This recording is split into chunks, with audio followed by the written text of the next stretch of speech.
ఇదండి గాంధీ హాస్పిటల్లో మోతీలాల్ ఇట్లా పడుకొని ఉన్నాడు. వారం రోజుల నుంచి ఏం తినట్లేదు. గ్లూకోజ్ లెక్కిస్తూ ఉన్నారు. ఇంకా చాలామంది పేషెంట్లు కూడా ఉన్నారు.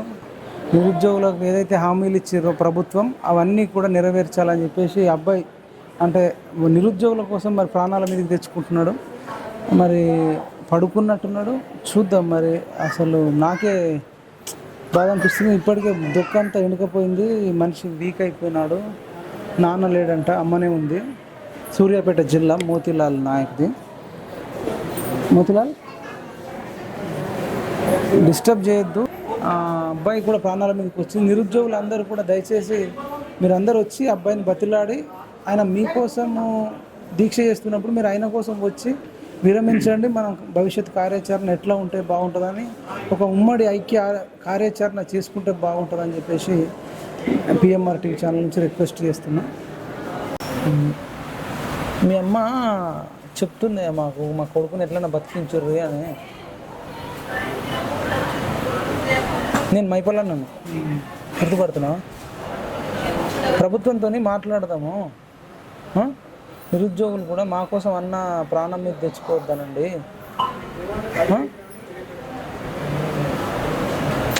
వారం రోజులు నీళ్ళు తాగకపోతే కిడ్నీలు ఖరాబ్ అవుతాయంట. నీకు ఇప్పుడు ఏమనిపించదులే, కొంచెం యంగ్గానే ఒక నెల తర్వాత 6 నెలలకో 1 ఇయర్కో ఎఫెక్ట్ చూపిస్తాయట. మనం అందరం మీకు సపోర్ట్గా ఉంటాం. నువ్వు ఏదైతే దీక్ష చేస్తున్నావు, ఇప్పటికే చాలా ప్రభుత్వాన్ని కదిలించినావు, ప్రతిపక్షాలను కదిలించినావు, నిరుద్యోగులను కదిలించినావు, సక్సెస్ అయినావు.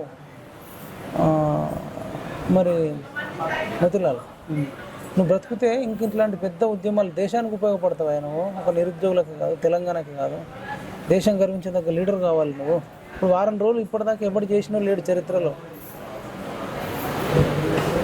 చాలా పెద్ద ఉద్యమం చేసినావు. నేను ఎవరినన్నా ఇంకా తీసుకురామంటావా? ఎట్లా, ఎవరు రావాలి?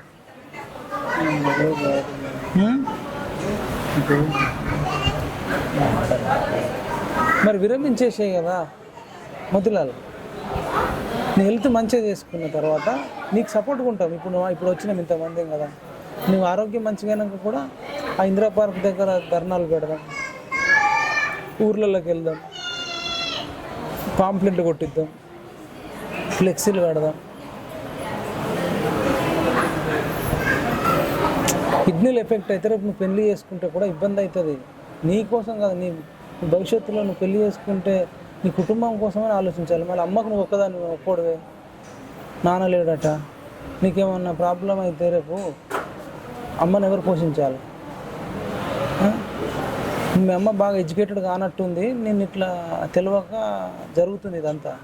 ఒకవేళ మీ అమ్మ ఎడ్యుకేటెడ్ అయి ఉంటే నేను ఇంత దాకా తెచ్చియకపో.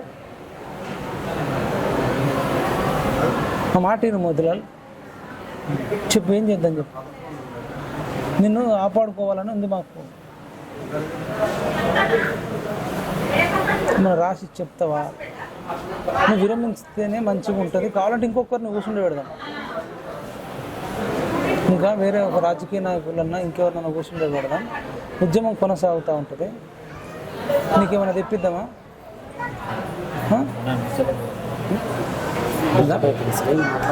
మరి ఎట్లా ఏదో ఒకటి చేసి మీరు తర్వాత నాకు చెప్తారా? అయిపోయినా అట్లా వదిలేస్తే రేపు ఏమైనా అయితే ఎట్లా అంటున్నాను.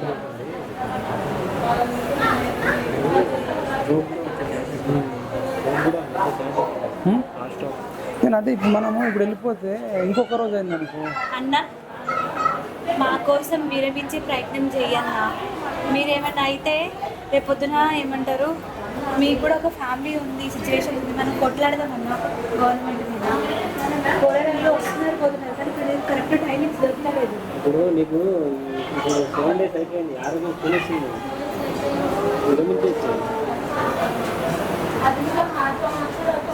ఎవరైనా వస్తారేమో అంటే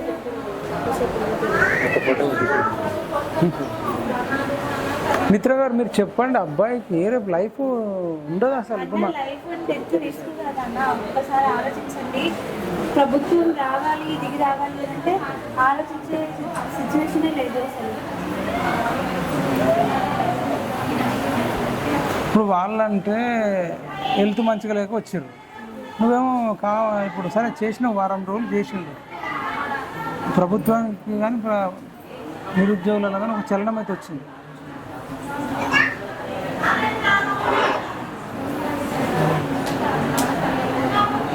బయట కూడా అన్న కొంతమంది మన విఐపీలు వచ్చినప్పుడు మాత్రం వస్తారు, కలుస్తారు, సెకండ్ ఇస్తారు, పోతారు. వాళ్ళ పేర్లు వద్దు కానీ ఇద్దరు ముగ్గురు ఫేక్ నటిస్తారు కదా. నటిస్తారు. ఇప్పుడు వాళ్ళు అనుకుంటే అబ్బాయిని విరమింపజేయచ్చు. చేయొచ్చు. అంత పెద్ద లీడర్లు వచ్చారు, మిత్ర గారు అంత పెద్ద లీడర్లు వచ్చారు. వాళ్ళు ఏం చెప్పాలి? తమ్ముడు మేము కూర్చుంటాము, అదే మాట్లాడడానికి అవుతలేదు అంటున్నాను. అదే మరి ఏదైనా ఒకటి మనమే. సరే ఎవడో ఎందుకు మీ మిత్రులే విరమింపజేస్తారు అబ్బా. మిత్ర గారు ఎవడో వచ్చి విరమించేయండి, మీరు మిత్రులే విరమింపజేయండి. ఏమైతే నాకు అంటే మాట్లాడడం దయచేసి నాతో మాట్లాడడం. అవును, మరి లాస్ట్ ఒక్కటే మాట చెప్పండి, డాక్టర్లకు చెప్తాం, ఆయనకి ఏదైనా ఇప్పిస్తే మీ చేతుల మీదుగానే ఇచ్చేసేయండి, తర్వాత ఏం కార్యాచరణ చేద్దాం. ఎందుకంటే ఇంతమంది నాయకులు వస్తారు కదా, మేము చేస్తాం తమ్ముడు నువ్వు విరమించని చెప్తుండే ఎవడన్నా. ఎందుకంటే ప్రతి ఒక్కడికి వాడు ప్రాణం అంటే ఇష్టం. ఆలోచించుకో, సాయంత్రం వరకు మాకు చెప్పు, సరేనా? వినబడుతుంది కదా. అది అయిపోయింది. రండి సార్, నమస్తే. ఇదండి మనం గాంధీ హాస్పిటల్లో ఉన్నాం. ప్రొఫెసర్ గాలి వినోద్ కుమార్ సార్ వచ్చిండు. మోతీలాల్ నెహ్రూ వారం రోజుల నుంచి దీక్ష చేస్తున్నాడు. మోతీలాల్ నాయక్ వారం రోజుల నుంచి దీక్ష చేస్తూ ఉంటే మరి ఇప్పటిదాకా ప్రభుత్వం నుంచి ఒక్కడు కూడా రాలేదు. మరి ఇప్పుడు పిల్లలు చెప్తున్నారు జీవన్ రెడ్డి అలుగుతే ప్రతి ఒక్కడు పరామర్శించడానికి పోయిండు, వాడు చచ్చిపోయిండని పోతారు. రామారావు నిరదీక్ష చేసిండని పోయిండా? ఎందుకు పోయినరాయ్యా మీ రాజకీయాలు? ఆయన కష్టపడ్డాడు, ఆయన ఆల్రెడీ 70 ఏళ్ళ వయసు ఉంది. ఆయన అలిగినా ఒకటే, గులిగినా ఒకటే, ఉన్నా ఒకటే, పోయినా ఒకటే. ఆ పిల్లగాడికి ఇంకా పెళ్లి కాలేదు, ఇంకా సంసారం లేదు, తండ్రి లేడట, పేద బిడ్డ, 20 ఏళ్ళ యువకుడు, జీవితం చూడాల్సిన వ్యక్తి. రండి వచ్చి ఏదో ఒక సమాధానం చెప్పి, మరి నీకు ఏంది డిమాండ్ ఏందని చెప్పి, కొన్ని అయ్యేటి ఉంటాయి, కొన్ని కాని ఉంటాయి, ఎట్లా చేద్దాం, ఒక కమిటీ వేస్తున్నామని చెప్పి ఆ పిల్లగాడితో చేసి ఆ పిల్లగాని బతికించుకోవాలా. ఇప్పటికే వారం రోజులు నీళ్ళు తాగకపోతే కిడ్నీలు ఖరాబ్ అవుతాయి అట. రేపు పెళ్లి చేసుకున్నా పెళ్ళం కూడా ఉండదు. మీరైతే అన్నీ అయిపోయినాయి, మీ పెళ్ళయింది, పిల్లలయ్యారు, పిల్లలకు పిల్లలయ్యారు, మన్మళ్ళయ్యారు, మన్మరాళ్ళయ్యారు, మంత్రులయ్యారు, ఇంకా అన్నీ అయినాయి. మాట్లాడదాం. మనవరాళ్ళు అంతా డల్లాస్లో కానీ, కల్లాస్లో కానీ, న్యూయార్క్లో కానీ, వాషింగ్టన్లో ఇక్కడ అన్నీ తీసుకపోయి అక్కడ చేరవేసుకుంటా సుఖంగా అధునూతనమైన జీవితాలతో బతుకుతారు. అక్కడ చూస్తున్న గాంధీ హాస్పిటల్ కాడ పాపం ఎవరో దాతలు పెడుతుంటే ఆ రైసు పప్పుచారు తింటున్నారు. ఇప్పుడు నిరుద్యోగుల బతుకులు కూడా అంతే. అరే జరుగుతుంది ఏంది, ఏం చేయాలనుకుంటున్నారో విషయం చెప్పడానికి ఏందయ్యా? ఢిల్లీ టు గల్లీ, గల్లీ టు ఢిల్లీ. ఆన్నే ఉండండి, మరి ఈ డోర్ రమ్మన్నాడు మిమ్మల్ని. ఆన్నే ఒక కాంట్రాక్ట్ తీసుకుంటే అయిపోతుంది. సార్ వినోద్ కుమార్ సార్ మీరు చెప్పండి, పాపం పిల్లలు అంతా బాధపడుతున్నారు, ఇంత అహంకారం ఏంది వాళ్ళకు? అదే అంటున్నా, అధికారాన్ని తీసుకొచ్చారు కదా మీరే, మళ్ళీ అధికారాన్ని తింపాలే. ఇవాళ లోకల్ బాడీ ఎన్నికల్లో ఒక్కడు కాంగ్రెస్ వాడు గెలవద్దు, ఒక్కడు కాంగ్రెస్ వాడు గెలవకుండా ఉండేటట్టుగా ఇవాళ వాళ్ళ అహంకారానికి గద్దె దింపాలంటే ఓటే ఒక ఆయుధం. మీరు అదే ఓటుతో మీరు గెలిపించిండ్రు, అదే ఓటుతో వీళ్ళని మళ్ళీ గద్దె దింపాలి. ఈ కార్యక్రమం తీసుకోవాల్సిన అవసరం ఉంది. నిరుద్యోగులారా దయచేసి దండం పెట్టి చెప్తున్నా, మీ ఓటు చాలా విలువైంది, చాలా బలమైంది కూడా. 34 సీట్లు ఇలా ఓన్లీ నిరుద్యోగుల ద్వారా గెలిస్తేనే అధికారం వచ్చింది వాళ్ళకి, లేకపోతే వచ్చేది కాదు అధికారం. వాళ్ళకు ఓడిపోతారని వాళ్ళకు రిపోర్ట్ వచ్చింది, ఏఐసిసి నుండి రిపోర్ట్ వచ్చి, అరే బాబు మీరు నిరుద్యోగం పట్టుకోండి అంటే వీళ్ళందరినీ ఇలా రియాజ్ ఎక్కడి పోయిండు, కోదండ రామరెడ్డి ఎక్కడి పోయిండు, మనం ఆకునూరు మురళి నువ్వు మేధావి ఐఏఎస్ అంటున్నావు కదా, ఏడీపోయిన వెలబడినావు. ఆకునూరు మురళి నువ్వు ఐఏఎస్ కమిషనర్ కావాలనుకుంటున్నావా? మరి నీ కమిషనరు మీ అందరి లాంగ్ కూడా మీకు కార్యక్రమం జరుగుతుంది. ఈ నిరుద్యోగులు ఊకోరు. ఇవాళ కోదండ రామరెడ్డి నువ్వు ఏ నల్లికుట్ల వ్యవహారాలు చేసుకొని ఇవాళ అప్పుడు తెలంగాణ విద్యార్థులను మోసం చేసినట్టు వీళ్ళని మోసం చేస్తే కుదరదుగా.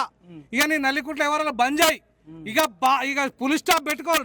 కోదండ రామరెడ్డి నీ లాగు ఊడదీసేదాకా ఊరుకోరు నిరుద్యోగులు. నీ ఇంటి ముంగడికి లక్షలాదిగా తరలి వస్తారు, ఇంట్లో గుడబోనియారు నిన్ను అని చెప్పేసి సందర్భంగా తెలియజేస్తా ఉన్నాను.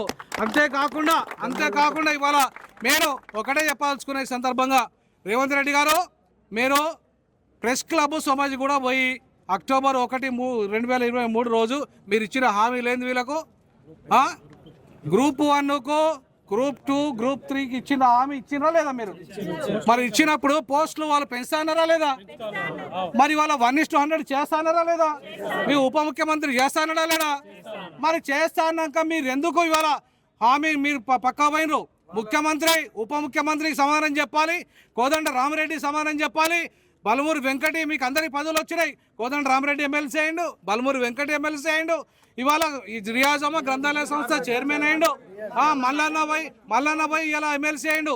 అనేక దందాలు చేసిన మల్లన్న నువ్వు ఎమ్మెల్సీ కాగలేంది. మా పొరగాళ్ళు ఆకలి పాపం ఒక్క పూట తినకుండా ఇవాళ అన్యాయంగా ఇవాళ వాళ్ళంతా కూడా ఇవాళ పాపం 5 రూపాయల భోజనాలు తిని ఇవాళ కడుపుకు కట్టుకొని ఆకలి లేక తెచ్చుకొని పాపం మంచినీళ్ళు తాగి గంటలు రోజులు సంవత్సరాలు గత 13 ఏళ్ళుగా ప్రిపరేషన్లో ఉన్నా కూడా మీరు గ్రూప్ 1 ఉద్యోగాలు ఇవ్వలేదు. ఇంత దుర్మార్గమైన విషయము. మరి ఇప్పటికైనా ఇవ్వకుండా చేయకుండా మీరుంటే నడవదు. వాళ్ళన్న డిమాండ్లు గొంతమ్మ కోరికలు కాదు, ₹1 ఖర్చుతో కూడుకునే కూడా కాదు. 1:100 పెంచాలన్నారు, గ్రూప్ 2 పెంచాలన్నారు, అట్లాగే ఎగ్జామ్ 2 నెలల వాయిదా ఇవ్వాలన్నారు, అట్లాగే మెగా డిఎస్సి 25,000 పోస్టులు ఇవ్వాలన్నారు.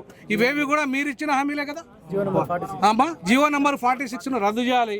అట్లాగే న్యూట్రలైజేషన్ కూడా కొంతమంది డిఎస్సి విద్యార్థులు ఆ డిమాండ్ నార్మలైజేషన్ కూడా విద్యార్థులు కోరుకుంటున్నారు. ఆ విషయాలు కూడా ఇవాళ స్పష్టంగా నువ్వు చెప్పాల్సిన అవసరం ఉంది. ఇవాళ లేకపోతే నేను అంటున్నా ఈ సందర్భంగా, ఇవాళ ఆ పిల్లోడు ఆయన ఆరోగ్యం క్షీణిస్తున్నది, కిడ్నీలో రాళ్ళు వచ్చినాయి, ఇంకా ఆయనకు కడుపు నొప్పి లేస్తున్నది. ఆయనకు ఏమన్నా జరిగితే బిడ్డ రేవంత్ రెడ్డి నీ పదవి ఊడిపోతుంది, 24 గంటలు ఊడగొడతాం. ఈ సందర్భంగా తెలుస్తున్నాం. చలో ఢిల్లీ, లక్షలాది మందితో చలో ఢిల్లీ కలిసి రాహుల్ గాంధీ నువ్వు ఎల్ఓపి లీడరు కదా, మరి ప్రతిపక్ష నాయకుడు కదా, నువ్వు అన్ని ట్విట్టర్లో పెడుతున్నావు కదా, మరి వీళ్ళ విషయాలు ట్విట్టర్లో పెడతలేవు, ఆ పిల్లోని యొక్క విషయము ట్విట్టర్లో పెడతలేవు, నీకు వస్తలేవు ఆ ట్విట్టర్లో? నీకు ఇన్ఫర్మేషన్ ఇస్తలేరా? నీకు ఇంటెలిజెన్స్ లేదా? నీకు కేంద్రంలో లేదా? ఈ రాష్ట్రంలో ఇంటెలిజెన్స్ పనిచేస్తలేదా? మరి నువ్వెందుకు ఈ ట్విట్టర్ లీడరు? ఇవాళ ఆ అంశాన్ని పట్టుకోవాలి. రాహుల్ గాంధీ తప్పకుండా దాని మీద చర్య తీసుకోవాలి. రేవంత్ రెడ్డి పోస్ట్ ఉడగొడతావా, వాళ్ళకి న్యాయం చేస్తావా? అది రాహుల్ గాంధీ నువ్వు తేల్చాల్సింది ఒకటే, రేవంత్ రెడ్డి పోస్ట్ ఉడగొడతావా, వీళ్ళకి న్యాయం చేస్తావా? లేదంటే రేవంత్ రెడ్డి వచ్చి ఇక్కడికి వచ్చి వీళ్ళందరికీ క్షమాపణ చెప్పి వీళ్ళ న్యాయమైన డిమాండ్ చేస్తారని చెప్పేసి ఈ సందర్భంగా డిమాండ్ చేస్తాం. Thank you so much. ఇంకా ఎవరన్నా ఒకరు మాట్లాడతారు? మీరు మాట్లాడిన తర్వాత మాట్లాడతారు. చెప్పండి, మాట్లాడుతున్నాయా మీ సమస్య? చూడండి ఒక్కొక్క లైన్ చెప్పండి. 119 నియోజకవర్గాలలో కొంతమంది నాయకులు అసంతృప్తితో ఉన్నారు అని చెప్పి కార్పొరేషన్ చైర్మన్ పదవులు ఇచ్చిండు. అవును కదా. పోయిన గవర్నమెంట్ కి ఏమో వైన్స్ల మీద ధ్యాస, ఇప్పుడున్న గవర్నమెంట్ కి ఏమో ఓట్లు పోతాయని మీ నాయకుల మీద ధ్యాస. మరి అంతగానో పోరాడి చేసిన నిరుద్యోగులు ఏడపోవాలి? అది ఉన్న 119 నియోజకవర్గాలలో అసంతృప్తి ఉన్నారని చెప్పి వాళ్ళకి కల్పించారు కదా. 3 లక్షల మంది నిరుద్యోగులు ఉన్నారు. మరి వాళ్ళని ఎవరు సంతృప్తి పరచాలా? వీళ్ళు అడిగింది ఏమన్నా మీ ఆస్తులు అడిగిరా, లేకపోతే మీ బిజినెస్లలో ఏమైనా వాటాలు అడిగిరా? మీరు చెప్పినే మీ నోటితో మీరనే కదా అడిగింది. మరి ఆ మాత్రం ఉండొద్దా? ఇప్పుడు మీరు ఏ అభ్యర్థి, మీరు ప్రధాన డిమాండ్ చెప్పండి. మీ గ్రూప్ 2 ఆస్పిరెంట్ అన్న. ఎన్ని కావాలి పోస్టులు? 2,000 పెంచాలా? ఇప్పుడు ఎంత ఉన్నాయి? ఇప్పుడు 700 చిల్లర. 700 నుంచి 2,000 ఎట్లుంది అంటే అన్న, ఇది ఈ పోస్టులు వీళ్ళు ఇచ్చినాయి కాదు. పాత గవర్నమెంట్ వాళ్ళు చేసింది ఏంటంటే చాటాల తవుడు పోసి ఏదో పంచాయతీ పెట్టినట్టు వాళ్ళు పెట్టిపోయారు. ఆ పంచాయతీ వీళ్ళు సర్దుమరుస్తారని అనుకుంటే వీళ్ళు సర్దుమంచలే, ఇంకా దాన్ని పెంచి నిరుద్యోగులతోనే ఆటలాడుతున్నారు వీళ్ళు. కానీ అంతే ఉంది. మీరేం చెప్తారు? గ్రూప్ 1 గ్రూప్ 2 అభ్యర్థిని ఉస్మానియా యూనివర్సిటీ. ఈరోజు ప్రభుత్వం వెంటనే స్పందించాలి. మోతీలాల్ పరిస్థితి విషమవుతుంది. ప్రభుత్వమే తక్షణమే స్పందించి క్యాబినెట్ పెట్టి పోస్టులు పెంచాలి. గవర్నమెంట్ వచ్చి రేవంత్ రెడ్డి వచ్చి ఇక్కడ నిరాహార దీక్షను అమర నిరాహార దీక్షను నిర్వహించాలి.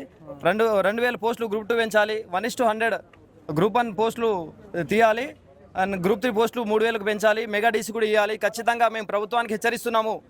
కాంగ్రెస్ ప్రభుత్వానికి ఈరోజు మేము కాంగ్రెస్ ప్రభుత్వానికి ఏంటంటే, మేము ఎలక్షన్లో మేము ఊరు తిరిగి, మండలాలు తిరిగి, ఉస్మానియా యూనివర్సిటీ తిరిగి, బస్సు యాత్ర కూడా తిరిగి, మేము అన్ని library, central university library, Vattikota Alwarswamy library, అన్ని ప్రైవేట్ లైబ్రరీ అన్నీ తిరిగి మేము గవర్నమెంట్కి మేము ఒత్తాసు పలికి మాకు ప్రభుత్వం కాంగ్రెస్ ప్రభుత్వం వస్తే మాకు పోస్టులు పెరుగుతాయి, మాకు ఉద్యోగాలు వస్తాయి, మేము మా అమ్మ నాన్నలు అందరికీ నచ్చజెప్పి ఊరు తిరిగి బస్సు యాత్రలు చేసి మేము గవర్నమెంట్ ఇది చేసేస్తే, కాంగ్రెస్ ప్రభుత్వం వచ్చేసిన తర్వాత నిమ్మకు నీరెత్తినట్టుగా మోతీలాల్ నెహ్రూ ఏమంటుండంటే, ఇప్పుడు పోయి లోపల పోయి మాట్లాడినా, నేను 5 నిమిషాలు మాట్లాడిన అన్నతోటి, ఎట్టి పరిస్థితుల్లో మీరు ఖచ్చితంగా మీరు ఈ ఉద్యమాన్ని ఆపకండి. నేను నా ప్రాణాలు పోయినా పర్లేదు, నా ప్రాణాలు పోయినా పర్లేదు, ఈ ఉద్యమాన్ని ఆపకండి. నేను 5 నిమిషాలు మాట్లాడిన అన్నతోటి, నేను చనిపోయినా కూడా ఇట్లాంటి ర్యాలీ గీళ్ళు చేయకుండా మీ పోస్టులు అయితే పెంచుతారు ఖచ్చితంగా. నిరుద్యోగుల పక్షాన గవర్నమెంట్ ఖచ్చితంగా పోస్టులు పెంచుతుంది. నేను చనిపోయినా పర్లేదు కానీ మీరు ఉద్యమాన్ని మాత్రం ఖచ్చితంగా ఆపకండి అంటున్నాడు. అసలు ఆరోగ్య పరిస్థితి చాలా విషమించిపోయింది అన్నది గవర్నమెంట్ తక్షణమే వెంటనే స్పందించాలని మేము ఖచ్చితంగా మేము ప్రభుత్వాన్ని హెచ్చరిస్తున్నాము. మా నిరుద్యోగుల పక్షాన మేము డిమాండ్ చేస్తున్నాము కాంగ్రెస్ ప్రభుత్వానికి. మేము గ్రూప్ 2 డేట్ ఏమన్నా ఇచ్చిరా? గ్రూప్ 2 7/8 కి ఇచ్చాడన్న. ఒకటి డేట్ ఏమన్నా ఇచ్చిన? 7/8 ఆగస్ట్ 8 7/8 అయితే అన్న ఒకటే చెప్తున్నా, ఇప్పుడు రాష్ట్రం అంతా డిఎస్సిలో 11,000 పోస్టులు పెంచావే, గ్రూప్ 1 60 పోస్టులు పెంచి ఎగ్జామ్ పెట్టావే. అంటే డిఎస్సి రాసే వాళ్ళు 2 లక్షల మంది, గ్రూప్ 2 రాసే వాళ్ళు 5 లక్షల మంది. నువ్వు డిఎస్సి వాళ్ళకి నువ్వు 11,000 చేస్తే 783 పోస్టులతో గ్రూప్ 2 అభ్యర్థులు ఏ జోన్కి ఏ జాబ్లు ఉన్నాయని ఆలోచించాలన్నా. మేము అడుగుతుంది ఏంటి, పోస్టులు పెంచండి. 5 లక్షల మందికి మీరు ఒక ఉపాధిని ఇస్తేనే కదా మా జీవితాలు బాగుపడేది. ఎన్నో ఏళ్ల నుంచి వచ్చి ఇక్కడ ఉంటున్నాము, మరి ఈరోజు ఎందుకు పట్టించుకోవట్లేదు? ఆ అన్న ఇప్పటికి నిరాహార దీక్ష చేసి ఇప్పటికి 6వ రోజు 7వ రోజు ఈ రోజుకి. మరి ఎందుకు మరి మీ ప్రభుత్వాలకి పట్టింపు లేదు? కొంచెం కూడా ఆలోచన లేదా? ఓట్ల కోసం ప్రతి ఒక్కరిని కార్యకర్తలాగా మారి మీరు అక్కడికి పోండి ఇక్కడికి పోండి, బుక్కులు పక్కన పెట్టండి, మీకు మేమున్నామని హామీలు ఇచ్చిండ్రు, రెచ్చగొట్టిండ్రు, మరి ఏడిపోయిండ్రు. ఇప్పుడు మా పరిస్థితి ఏంటి అర్థమవుతుందా? గ్రూప్ 3 ఎన్ని పోస్టులు ఉన్నాయి, ఎన్ని అడుగుతున్నారు మీరు? మేము 1300 ఉన్నాయన్నా. ఈ వాటిని మేము 3000 పెంచాలని అడుగుతున్నాం. గ్రూప్ 2 ఏమో 2000 పెంచాలని అడుగుతున్నాం. ఆ డేట్ ఎప్పుడు ఉంది గ్రూప్ 3ది? గ్రూప్ 3 ఏమో నవంబర్లో ఉంది. పోస్ట్ పోన్ కూడా అడుగుతారా? ఓన్లీ పోస్టులు పెంచితే సరిపోతుంది ఇదే డేట్లలో? అంటే డిఎస్సి వాళ్ళకి ఆల్రెడీ ఎగ్జామ్ జూలై 17 నుంచి ఆగస్ట్ 5 వరకు ఎగ్జామ్ ఉంది. వాళ్ళు కూడా ఎలిజిబులే కదన్న గ్రూప్ 2 రాసుకోవడానికి. టైం ఇస్తే అట్లీస్ట్ వాళ్ళకు కూడా ఒక జాబ్ ఉంటుంది కదా అన్న వేలో ఏమంటారు డిఎస్సి వాళ్ళు కూడా అడుగుతున్నారు. ప్లస్ మాకు కూడా అంటే గ్రూప్ 3 కూడా సేమ్ సిలబస్ అనమాట. మాకు గ్రూప్ 2తో పాటు గ్రూప్ 2 కూడా సేమ్ సిలబస్. 10 days గ్యాప్ లో పెట్టండి అని మేము అడుగుతున్నాం. ఇన్ని రోజుల దాకా వెయిట్ చేసినామన్నా అప్పుడు వెయిట్ చేయలేమా? 3 వరకు వెయిట్ చేస్తాం. టెక్నికల్ గా ఏమైనా ప్రాబ్లం వస్తుందా మరి? అంటే వాళ్ళు వర్క్ చేసుకోవడం అట్లాంటిది ఏమైనా ఉంటుందా? చేయాలనుకుంటే సింపుల్ ఉంటుందా? ఎట్లా ఉంటది? లేదన్న, సప్లిమెంటరీ నోటిఫికేషన్ ఇచ్చి ఈజీగా చేయొచ్చు. గతంలో ఎట్లన్నా జరిగినాయా? గతంలో 2016 లో ఆల్రెడీ అలా చేసే ఎగ్జామ్ పెట్టిండ్రు, పోస్టులు పెంచి పెట్టిండ్రు. ఆల్రెడీ మొన్న గ్రూప్ 1 కూడా అదే చేసిండ్రు కదన్న, సప్లిమెంటరీ నోటిఫికేషన్ ఇచ్చి ఎగ్జామ్ పెట్టిండ్రు. అన్నిటికి న్యాయం చేసిన వాళ్ళు గ్రూప్ 3కి ఎందుకు న్యాయం చేస్తలేరన్న? మీ పేరు ఏం పేరు? నా పేరు మిత్ర. మీరు ఎక్కడ? నేను ఇక్కడ అశోక్ నగర్ లోనే ఉంటాను. మీరు లోకల్ ఎక్కడ? మాది ములుగు అన్న. ములుగు నుంచి వచ్చి ఇక్కడ చదువుకుంటున్నాను. మీ సీతక్క ఉంది కదా, సీతక్క ఏం చెప్తారు? సీతక్క యాక్చువల్లీ మాది ములుగు డిస్టిక్. మేడం ని ఒక్కటే రిక్వెస్ట్ చేస్తున్నా, మేము గ్రామీణ ప్రాంతాల నుంచే వచ్చాము, ఒక్కసారి ఆలోచించండి. ఈ టైము మాది కాదనుకుంటే ఇంతమంది నిరుద్యోగుల భవిష్యత్తు మీరే ఏమంటారు పాడు చేసిన వాళ్ళు అవుతారు. ప్రభుత్వం మీద మాకు నమ్మకం ఉంది. ఇప్పటికీ రిక్వెస్ట్ గానే అడుగుతున్నాం, మీరు గాంక మా పోస్టులు పెంచకుండా ఎగ్జామ్ ఇట్లనే కండక్ట్ చేస్తాము, మా భవిష్యత్తు ఆడుకుంటామంటే ఇక ఊరుకునేదే లేదు. మేమేంటో మా తడాకేంటో స్థానిక ఎలక్షన్ లో చూపిస్తాం ఖచ్చితంగా. రైట్, థ్యాంక్ ఒకటే స్టేట్మెంట్ అయిపోతుంది. అన్ని మీడియా మిత్రులు వాళ్ళకి చేతులు వచ్చి దండం పెడుతున్నాం. మేము ఎంత ధర్నా చేస్తున్నా కానీ ఏం చేస్తున్నా కానీ ఏ ఒక్క పేపర్కి రావట్లే. అలా రాజకీయ నాయకులు ఏం చేస్తున్నారో తెలియట్లేదు కానీ మేము ఎంతో చేస్తున్నాం కానీ ఏ ఒక్క పేపర్కి రావట్లే. దీన్ని కొంచెం అన్ని మీడియా మిత్రులు అందరికీ నమస్కరించి 2 చేతులతో నమస్కరిస్తున్నా. ఈ న్యూస్ మొత్తం అందరికీ తెలిసేలా చేయండి. మేము ఎంత చేస్తున్నా కానీ అది బయటికి తెలియట్లేదు. ఏం జరుగుతుందో అర్థం కావట్లే. ఇది రాజకీయ నాయకులు ఆడే ఆటనో ఎవరు ఆడే ఆటలో అర్థం కావట్లే. ఎందుకంటే మేము ఎంత ధర్నా చేస్తున్నామో దీనికోసం మేము మా చదువులన్నీ మానుకుని రోడ్డు మీద పడుతున్నాం కానీ ఏ పేపర్లో రావట్లేదు ఇప్పటిదాకా. మరి ఏం జరుగుతుందో తెలియట్లేదు. ఈ రాజకీయ నాయకులు చేస్తున్న కుట్రనో ఏంటో అర్థం కావట్లేదు. నరేష్ నా పేరు. నరేష్, ఏం చదువుతున్నావు? డిఎస్సికి ప్రిపేర్ అవుతున్నా. నేను డిఎస్సి కోసం దిల్షునగర్లో ఉండి ప్రిపేర్ అవుతున్నా. మోతిలాల్ నాయక్ ఆరోగ్యం క్షీణిస్తున్నా కానీ ఏ ఒక్క రాజకీయ అందరికీ తెలిసినా కూడా తెలియనట్టు బిహేవ్ చేస్తున్నారు అందరూ. ప్రతి ఒక్క రాజకీయ నాయకు రేవంత్ రెడ్డితో సహా బట్టి విక్రమార్క అందరికీ తెలుసు ఇక్కడ ఏం జరుగుతుందో, నిరుద్యోగులు ఎంత ఫైట్ చేస్తున్నారో ఈ విషయం అందరికీ తెలుసు. కానీ ఏ ఒక్క రాజకీయ నాయకుడు నాకేం తెలియదు అన్నట్టుగానే బిహేవ్ చేస్తున్నాడు. చెప్తున్నా ఖబర్దార్, మీరు ఇట్లనే ఉంటే కనుక ఈ సర్పంచ్ ఎలక్షన్లో మీకు ఒక్క సర్పంచ్ క్యాండిడేట్ కూడా మీరు మీ కాంగ్రెస్ వాళ్ళు ఒక్కరు కూడా గెలవరు. మేము దగ్గరుండి మేము కాంగ్రెస్కి ఓటిచ్చి ప్రచారం చేసి గెలిపించాం. మేము కాంగ్రెస్కి. మాది భద్రాద్రి కొత్తగూడెం మాది సార్. కాంగ్రెస్ మేము దగ్గరుండి నిరుద్యోగులు కలిస్తే కాంగ్రెస్ గవర్నమెంట్ ఏర్పడ్డది. ఇదే నిరుద్యోగులు నిలబడితే కాంగ్రెస్ గవర్నమెంట్ ఇంకో ఈ సంవత్సరంలోనే మళ్ళీ పడగొడతాం మేము చెప్తున్నాం. ఈ సర్పంచ్ ఎలక్షన్ లో చెప్తున్నా సార్, పడగొట్టడం అంటే సరే పడగొడతాం. నిరుద్యోగులు తలుచుకుంటే కానిదంటూ ఏది లేదు. ఆయన అన్ని ఎమ్మెల్యేలను కొనుక్కుంటాడు కదా. ఎంతమంది ఎమ్మెల్యేలను కొనుక్కున్నా నిరుద్యోగులు తలుచుకుంటే కానిదంటూ ఏం లేదు. ఒక్కసారి మేము అన్ని తెగించి రోడ్డు మీద పడితే ఈ గవర్నమెంట్ కాంగ్రెస్ గవర్నమెంట్ రావడానికి ప్రధాన కారణం మా నిరుద్యోగులే.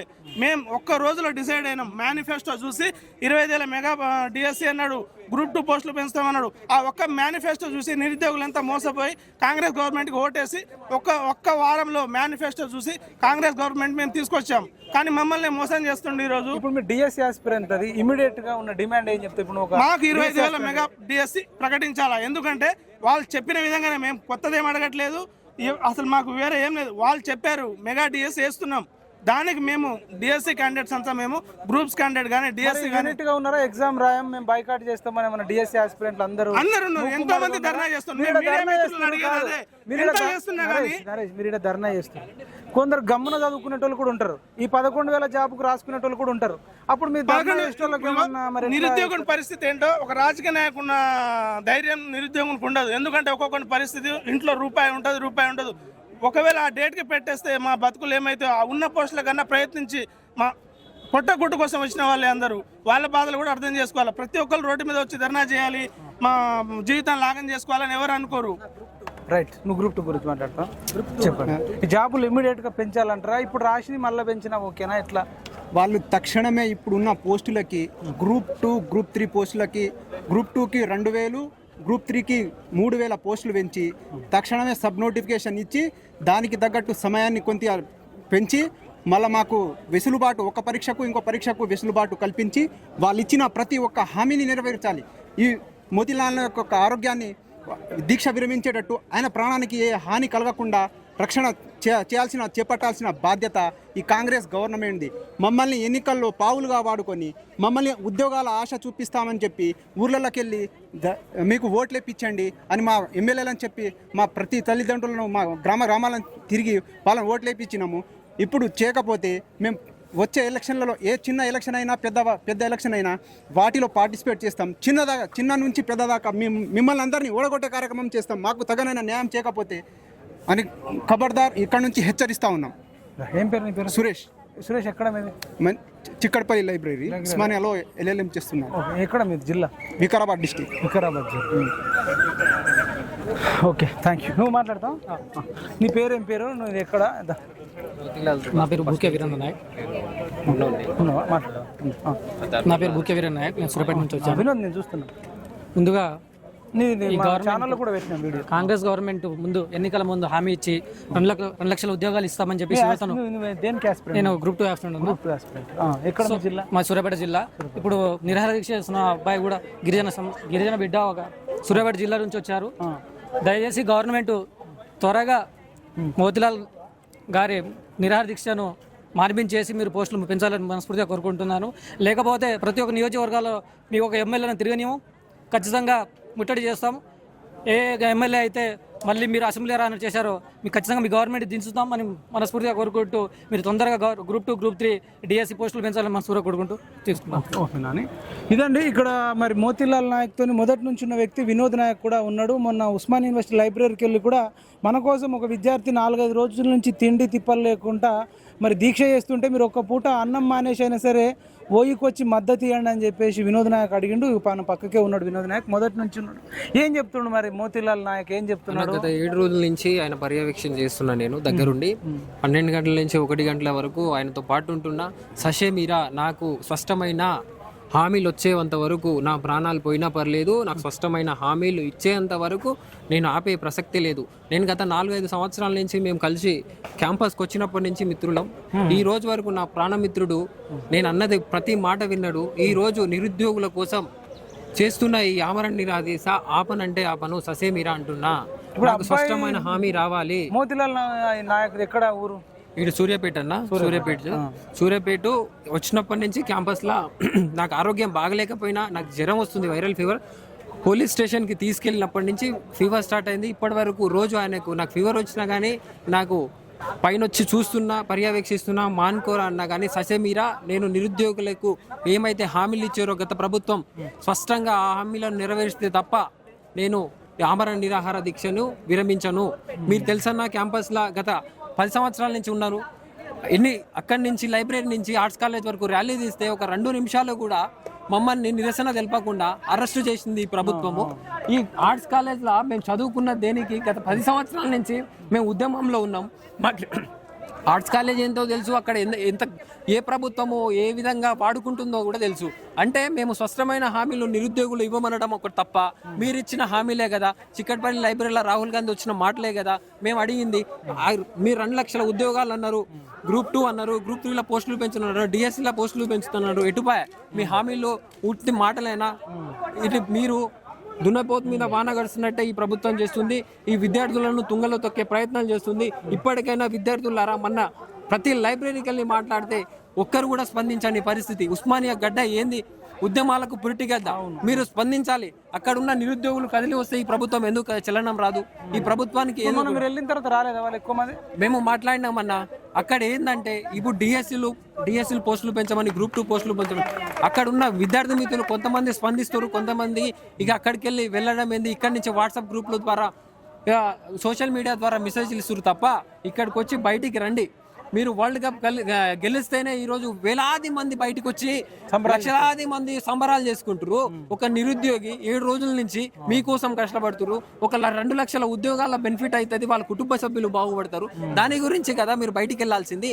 ఈ మన దేశం మీద భక్తి ఉంది, చాటుకున్నాం. మనోడు కదా, ఇక్కడ నిరుద్యోగులు కదా కొట్లాడుతుంది. మీరు కూడా బయటికి రావాలి, కొట్లాడాలి. మన నిరుద్యోగుల పక్షాన ఇప్పటికి 10 రోజులు అయితే, రేపు 7, 8, 10 రోజులు అయితే ఆయన పూర్తిగా ఒక 10 సంవత్సరాలు వెనక అయిపోతాయి. మన జీవితం 10 సంవత్సరాలు మన జీవన ప్రమాణంలో తగ్గిపోతుంది. మనం రోజు 240 క్యాలరీస్ ఆహారం తీసుకునేటోళ్ళం 0 క్యాలరీస్ ఆహారంతో మెయింటైన్ చేస్తుండు మనోడు. కాబట్టి మీరు దీనికి స్పందించాలి కదా. చదువుకున్న వ్యక్తులే కదా. రోజుకి ఎంత తింటే ఆరోగ్య పరిస్థితులు మెరుగు అవుతుంది. కిడ్నీలు పోయినాయి, లంగ్స్లు పోయినాయి, ఆరోగ్య పరిస్థితి రోజు క్షీణిస్తుంది. రారా నాకు తోడుగుండు, నాకు మనోధైర్యాన్ని ఇవ్వు, నా పక్కన ఉండని నా మిత్రుడు చెప్తుంటే నాకు కన్నీరు అవుతుంది. కాబట్టి ప్రభుత్వం దీని మీద స్పందించాలా. వాళ్ళ అమ్మ నాన్న ఏమంటారు? మోతీలాల్ వాళ్ళ అమ్మ నాన్న లేడు, అమ్మ ఒక్కటే. ఏం పని చేస్తాం? నేను డూ ఆర్ డై అన్నట్టు ఉండు. రోజువారీ కూలీనే, రోజువారీ కూలీనే. డూ ఆర్ డై అన్నట్టు ఉండు. ఎంత చెప్పినా వినని పరిస్థితి. కాబట్టి మోతీలాల్లో ఎకనామిక్ అయిపోయింది, ఎకనామిక్ పీజీ అయిపోయింది. ఇప్పుడు జర్నలిజం మన డిపార్ట్మెంట్ చేస్తున్నాం, అది కూడా 3 పీజీలు అయిపోయినాయి. కానీ ఈ ప్రభుత్వానికి మా హామీలను, స్పష్టమైన హామీలు మాకు డిబేట్ పెట్టండి. ఒక హామీ ఇవ్వండి, స్పష్టమైన హామీ ఇవ్వండి. ఈ రోజు నుంచి ఈ రోజు అని చెప్పండి. విరమించే ప్రయత్నం నిరుద్యోగుల తరపు నుంచే మేము చేస్తాం. ఏ రాజకీయ పార్టీ ప్రలోభాలు లేదు. ఇది రాజకీయ పార్టీలుగా కొంతమంది ముద్రేస్తున్నారు. ఇది ఏ రాజకీయ పార్టీలకు ప్రమేయం లేదు. ఇంట్లో మేము స్వచ్ఛంగా నిరుద్యోగులు చేస్తున్నాం, నిరుద్యోగుల జేఏసీగా చేస్తున్నాం. ఓకే, మోతీలాల్ దగ్గరికి ఇప్పుడు వెళ్ళనిస్తారా? మనం లోపలికి వెళ్తుంటే ఎట్లా ఉంది పరిస్థితి?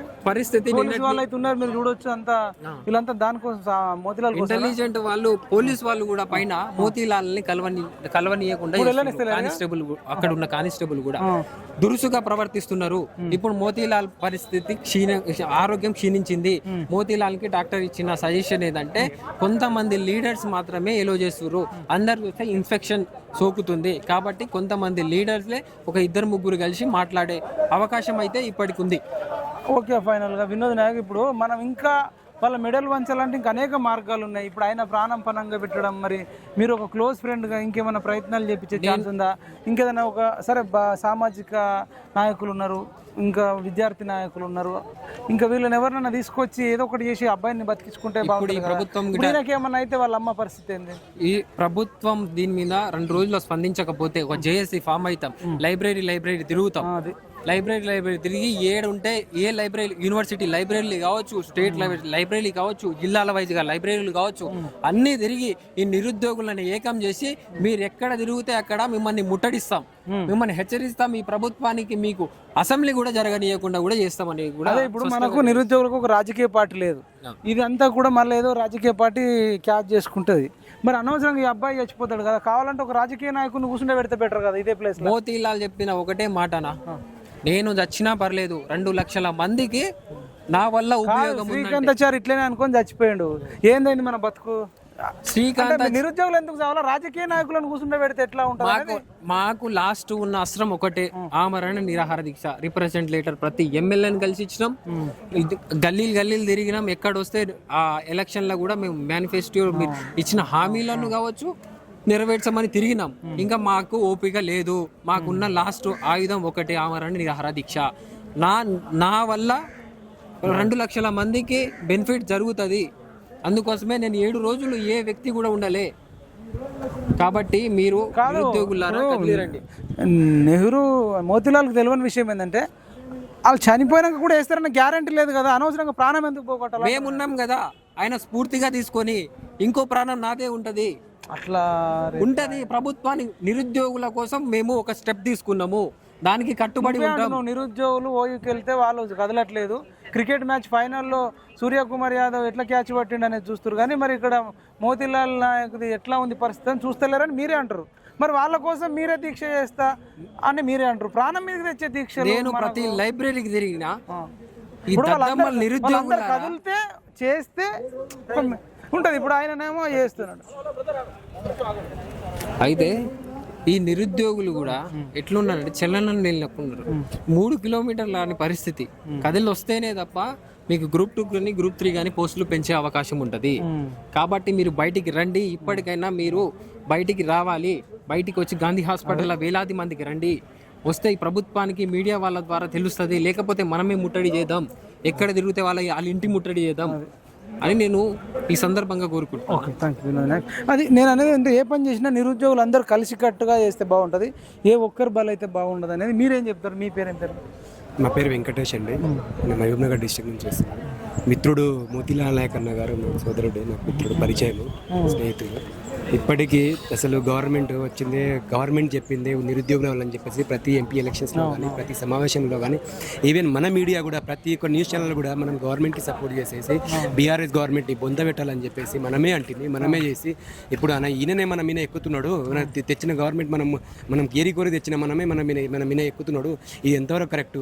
మన కోసం మన మిత్రుడు అసలు మోతీలాల్ నాయక్ అన్న గారు వారం రోజుల నుంచి ఒకసారి నీళ్లు లేక అసలు ఫుడ్ లేక మనం ఎలా ఉంటాం చెప్పేసి ఒక్క మాట, మనిషి ఒక పూట తినకపోతేనే మనకు అసలు బీపీ వచ్చేసి ఐబీపీ లాగా వచ్చేసి కింద పడిపోయే అవకాశాలు ఉంటాయి. అలాంటిది మన మోతీలాల్ నాయక్ అన్న గారు వారం రోజుల నుంచి 7 రోజులు దాదాపు 7 రోజుల నుంచి నిరుద్యోగుల కోసం చేస్తున్నాడు. ఇది ఎందుకోసం చెప్పండి మీరే. అసలు మన మన మన మన విద్యార్థుల కోసం, మన కోసమే కదా ఆయన చేసింది. ఇది నేను చెప్పేది. ఇంకోటి కూడా చెప్పేది ఏంటంటే, నిన్న మ్యాచ్ జరిగితే అందరు చాలా మంది బయటకు వచ్చారు మన విద్యార్థులకు. నేను చెప్పేది మన విద్యార్థుల కోసం అందరు మన కోసం కొట్లాడుతున్నారు, మన కోసం, మన భవిష్యత్ కోసం కొట్లాడుతున్నారు. అన్న 7 రోజుల నుంచి తినక ఉంటే ఆయన అసలు ఆరోగ్యం మొత్తం ఎట్లయిపోతుంది, కిడ్నీలు మొత్తం ఖరాబ్ అయిపోతుంది, లంగ్స్ ప్రాబ్లం అయిపోతుంది. ఆయన లైఫ్ ఎట్లయిపోతుంది, 5 years 10 years బ్యాక్ వెళ్ళిపోతుంది. అసలు ఆయన బతకడానికి అసలు ఆయన నడవడానికి కూడా ఇబ్బంది. కదా కిడ్నీలో మొత్తం రాళ్ళు వచ్చేసి. దయచేసి అందరు బయటికి రావాలి. నేను చెప్తున్నా, మన మిత్రులకు అందరికి చెప్తున్నా, మీరు అందరు రావాలి బయటికి. మన కోసం కదా. అసలు మన దేశభక్తి ఉన్నది కాదని కాదు, మనం చూపించుకున్న మనకు ఉంది. అది కూడా మన కోసం, మన భవిష్యత్ కోసం. మన అన్న మోతీలాల్ అన్న గారు మన కోసము ఈ వారం రోజుల నుంచి మనం అసలు నీళ్లు లేక, అసలు తిండి తిప్పలు లేక, అసలు ఒక్క దగ్గర స్టిక్ అయిపోయింది. అట్లా ఫెవికిక్ ఎట్లా స్టిక్ అవుతాడు అట్లా స్టిక్ అయిపోయినాడు. అందరం రావాలి. అసలు ప్రభుత్వం చేస్తుంది ఎందుకంటే, ప్రభుత్వం వచ్చింది మన కోసం, మా వాళ్ళ కోసం. అని మీరు వచ్చి మమ్మల్ని అందరినీ ప్రలోభ పెట్టారు. మీరందరూ ప్రలోభ పెట్టారు. నిరుద్యోగులకు మేము ఉన్నాం, మేము అన్నవి చేస్తాం, మేము పోస్టులు పెంచుతామని చెప్పేసి మీరు అంటారు. అసలు ఇప్పుడు ఎక్కడికి వెళ్ళినారు? రియాజ్ అయితే మా కోసం, మా ఎంబడే ఉన్నాడు. బస్సు యాత్రల కోసం, మా కోసం ప్రోత్సాహం మీరు అన్ని చేసేసి మనకు నచ్చినట్లు, మన ప్రభుత్వం వస్తే మనకు నచ్చినట్లు మనం చేసుకుందాం అని చెప్పేసి బల్మూరి వెంకట్ కానీ, తీన్మార్ మల్లన్న కానీ, అసలు కోదండరామ్ సార్ కానీ ఇప్పుడేమో అంత నీళ్లు నమ్ముతున్నారు. అసలు రావాల్సిన అసలు ఇదే గిరిజన బిడ్డ అని చెప్పేసి మీరు ఎందుకు ఇది చేస్తున్నారా? అదే మీ ఉన్నత సామాజిక వర్గం నుంచి ఒక వ్యక్తి వస్తే మీరు ఇలాగే చేసేవారు చెప్పండి. ఎందుకంత మీరు నిర్లక్ష్యం చేస్తున్నారు? మీ మా వల్లనే వచ్చిందని చెప్పేసి మీరే అంటున్నారు. ఇప్పటికీ అంటున్నారు రేవంత్ రెడ్డి గారికి, మీరే అసలు ఇంకా జరగలేదు, ఇంకా 6-7 నెలలు మీరు వచ్చింది. ఇంత వ్యతిరేకం నిరుద్యోగుల నుంచి, నిరుద్యోగుల కోసం వచ్చిన మీరే చెప్తున్నారు. నిరుద్యోగుల వల్ల ఇంత వ్యతిరేకం 6 నెలల్లో ఎందుకు వచ్చింది చెప్పండి? ఎందుకు ఇది ఈ విధంగా మీరు చేస్తున్నారని చెప్పేసి మేము అడుగుతున్నాము. మీరు రావాలి మా కోసం. మీరు చేసిందే మా కోసం కదా, ప్రజల కోసమే కదా మీరు ఉన్నది. మమ్మల్ని పాలించడానికి కదా మిమ్మల్ని కూర్చోబెట్టింది, మిమ్మల్ని కదా మేము చేసింది. గుంపు మేస్త్రి ఇల్లు కట్టమని చెప్పేసి ఇల్లు ఎలా దొంగ అసలు నాసిరకమైన ఇల్లు కట్టుకుంటున్నావు నువ్వు. అసలు అది దొంగ ఎమ్మెల్యేలను పట్టుకొచ్చి ఎమ్మెల్యేలను నా ప్రభుత్వం పడిపోతుందని చెప్పేసి నువ్వు అనుకుంటున్నావు. అసలైన పునాదులం నిరుద్యోగులము, అసలైన పునాది నిరుద్యోగులం. అసలు ఎమ్మెల్యేలో కాదు, బీఆర్ఎస్ ఎమ్మెల్యేలో కాదు, బీజేపీ ఎమ్మెల్యేలో కాదు, అసలు వాళ్ళు వాళ్ళ నుంచి తీసుకొచ్చుడు వీళ్ళ నుంచి తీసుకొచ్చడం ఎంతవరకు కరెక్ట్ చెప్పు. మీరు తీసుకొచ్చుకో, కానీ నిరుద్యోగుల కోసం చేయి. నిరుద్యోగులు మా వల్లనే నిరుద్యోగుల వల్ల అసలు 2-3 నెలల నుంచి అసలు కాంగ్రెస్ పార్టీ అసలు రాలేసి 2-3 నెలల కాంగ్రెస్ పార్టీ క్లిక్ వచ్చి అధికారంలోకి వచ్చింది. నిరుద్యోగులమే అసలైన పునాది. నీ ఇల్లుకు నీ కుర్చీకి అసలైన 4 కాళ్ళకు నిరుద్యోగులమే. గుర్తుపెట్టుకో, అసలు ఎమ్మెల్యే వాళ్ళని చేస్తని చెప్పేసి నువ్వు ఆ పార్టీ ఫిరాయింపులు నువ్వే చేస్తున్నావు. కేసీఆర్ ఎట్లా అవలంబించినావు, నువ్వు కూడా అలాగనే అవలంబిస్తున్నావు. ఇది ఎంతవరకు కరెక్ట్ కాదు. ఇంకా ఉన్నాయి, ఎంపీ ఎలక్షన్స్ అయిపోయినాయి నువ్వు అనుకుంటున్నావు. నేను అధికారంలో 5 ఏళ్ళు ఉంటానే కాదు, పంచాయతీ ఎలక్షన్స్ ఉన్నాయి, మున్సిపాలిటీ ఎలక్షన్స్ ఉన్నాయి, జడ్పీటీసీ ఎలక్షన్స్ ఉన్నాయి, చాలా ఎలక్షన్స్ ఉన్నాయి. మీ ఇప్పటికీ మేము ఇదే అడుగుతున్నాము, రేవంత్ రెడ్డి గారు మీరు రావాలి, బయటికి రావాలి, మా కోసం రావాలి. నీ అసలు మీ అపాయింట్మెంట్ కోసము నీ దగ్గర కుక్కల్లాగా అసలు ఏపీలో ఐప్యాక్ ఎట్లా నడిచిందో మీ దగ్గర ఐప్యాక్ అట్లే ఉన్నది. అసలు మిమ్మల్ని కలవనీయకుండా, మీ అపాయింట్మెంట్ తీయకుండా చాలా మమ్మల్ని ఇబ్బంది చేస్తున్నారు. నెల రోజుల నుంచి మేము అసలు ఇది చేస్తున్నాము. మీరు బయటికి రావాలి, మా కోసం రావాలి. మా కోసం నువ్వు వచ్చిన ప్రతి ఎంపీ ఎలక్షన్లో నువ్వు చెప్పిన మాట మీకోసమే అడుగుతున్నాము. మేము గొంతమ కోరికలు అడగట్లేము, ఉన్న పోస్టులే అడుగుతున్నాము. మేము న్యాయపరమైన హక్కులే కొట్లాడుతున్నాము. రాండి, మీరు బయటకు వచ్చేసి మా మిత్రుల ప్రాణాలని మీరే అండగా ఉండాలి. ఆయనకు మేము చాలాసార్లు విన్నవించుకుంటున్నాం, అన్నా రండి బయటకు వద్దు అని చెప్పేసి. మనం ఏమున్నా సరే కొట్లాడి వస్తే రాదు తమ్ముడు అని చెప్పేసి చాలాసార్లు మాకు కూడా చెప్పారు. మీరు రావాలి, అసలు మీరు రాకపోతే అసలు మా మిత్రుడి ప్రాణాన్ని ఏమన్నా అయితే కానీ రాష్ట్రంలో ఒక విధ్వంసమే నడుస్తుంది. ఎట్లా ఉద్యమాలు జరిగినో చాలా తెలంగాణ ఉద్యమాలు జరిగింది ఉద్యోగుల వల్ల. మళ్ళీ చెప్తున్నాం, మీ రాహుల్ గాంధీ గారు కూడా వచ్చి మా దగ్గర వచ్చి మాట్లాడారు. చిక్కడపల్లి సెంటర్లో మా దగ్గర రోడ్ మీద కూర్చున్నారు, చెట్టు కింద కూర్చొని మాకు హామీలు ఇచ్చిపోయినారు. మీ ఇచ్చిన హామీలనే మేము అడుగుతున్నాం, మేము గొంతెమ కోరికలేం అడగట్లేదు. ఇప్పుడు మీరు దేనికి ప్రిపేర్ అవుతున్నారు? మేము గ్రూప్ 2కి, గ్రూప్ 3కి, గ్రూప్ 4కి ప్రిపేర్ అవుతున్నాం అన్నది కూడా. మేము మీదే జిల్లా? మాది మహబూబ్ నగర్ జిల్లా. ఏ నియోజకవర్గం? మాది దేవరకద్ర నియోజకవర్గం. ఇప్పుడు ఎమ్మెల్యే ఎవరు అక్కడ? మా ఎమ్మెల్యే మధుసూదన్ రెడ్డి గారు. అసలు కలిసి అసలు అపాయింట్మెంట్ ఇవ్వరు, అసలు వెళ్ళినా మాట్లాడరు, ఉండరు, మనిషి మాట్లాడతారు, ఏదో వెళ్ళినా సరే మాట్లాడతారు. సరే మేము చెప్తాము సీఎం రెడ్డి. ఇప్పటికీ చాలా మంది మంత్రులు సరే మేము చేస్తామని ఆలోచనతో మా స్నేహితురాలు జిల్లాల చిన్నారెడ్డి, మా డిస్టిక్ ఆయననే, వనపర్తి డిస్టిక్ ఆయన జిల్లా చిన్నారెడ్డి, ఆయన పదవి తీసుకున్నాడు. ఇప్పుడు పదవి తీసుకున్న కాళ్ళలో పడితే చూద్దామమ్మా అని చెప్పేసి పంపేశాడు. ఇంత కాళ్ళ పడే నిరుద్యోగుల స్థితికి దిగదార్చి చేస్తారు వీళ్ళంతా మొత్తం కలిపేసి. మన మీడియా మిత్రులు, మన పిఎంఆర్ కూడా ఈవెన్ అందరూ చాలా మన తొలి వెలుగైనా సరే, పిఎంఆర్ అయినా సరే, అసలు సురేష్ అన్నా సరే, ఎవరైనా సరే, మోతిలాల్ అన్నా సరే, అందరం ప్రతి నియోజకవర్గాల మనం తిరిగినాం. మీరు కూడా తిరిగిరన్నా. మనం మీ పిఎంఆర్ మన అన్న నరేష్ అన్న అందరు తిరిగి పాటలు పాడుకుంటా అది చేసుకుంటా అందరు తిరిగి మనం ప్రభుత్వాలను తీసుకొస్తే ఇప్పుడు మమ్మల్ని ఈ స్థాయికి దిగదాల్చి మనల్ని అందరినీ రోడ్డు మీద తీసుకొస్తున్నారు. అందరినీ తీసుకొచ్చి మా స్టడీ టైంలో ఇది ఇబ్బంది పెడుతున్నారు. ఇది అని చెప్పేసి మేము అంటున్నాం. మనం వెళ్ళనిస్తారా మరి? ఇప్పుడు ఇద్దరం పోయిద్దామా, కలిసి వెళ్తామా? వెళ్ళొద్దాం, కలిపిస్తున్నారు, మనం వెళ్ళొద్దాం.